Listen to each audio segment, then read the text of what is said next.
কারাবত, চারটি কারণে মানুষ মানুষকে ভালোবাসে। ভালোবাসার এক নাম্বার কারণ, চারটি কারণের মধ্যে এক নাম্বার কারণ হলো জামাল তথা সৌন্দর্য।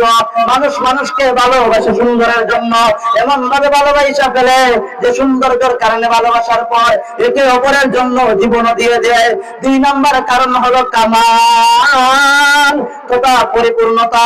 মানুষ মানুষকে ভালোবাসে তার যোগ্যতার জন্য, পরিপূর্ণতার জন্য।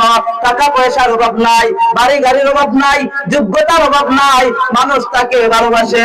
এক নম্বরে ভালোবাসে সুন্দরের কারণে, দুই নম্বর ভালোবাসে পরিপূর্ণের কারণে, তিন নম্বর ভালোবাসে ইহসান তথা অনুগ্রহের কারণে। মানুষটা খুব ভালো, মানুষকে সহযোগিতা করে, ইহসান করে, অনুগ্রহ করে, মানুষের বিপদ আপদে কাছে আসে। তৃতীয় নম্বরে ভালোবাসে ইহসানের জন্য।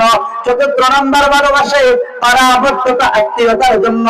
আত্মীয়তার কারণে সন্তান মাকে ভালোবাসে, মা সন্তানকে ভালোবাসে তার আত্মীয়র কারণে।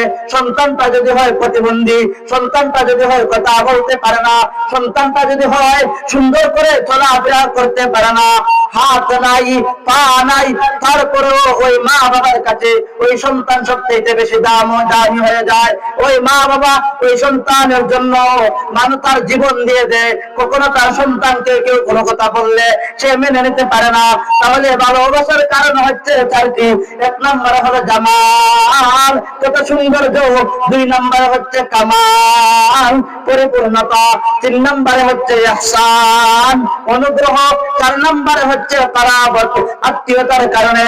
আপনি সর্বপ্রথম আপনার স্ত্রীকে ভালোবাসতেন না, আপনার স্ত্রীকে চিনতেন না, আত্মীয়তা হওয়ার পর, বিবাহ বন্ধনে আবদ্ধ হওয়ার পর আপনি স্ত্রীর সাথে এমন সম্পর্ক হইল, আত্মীয়তা হয়ে যাওয়ার পর এখন আপনার স্ত্রীর প্রতি কেউ চোখ তুলে তাকাইলে সহ্য করতে পারেন না।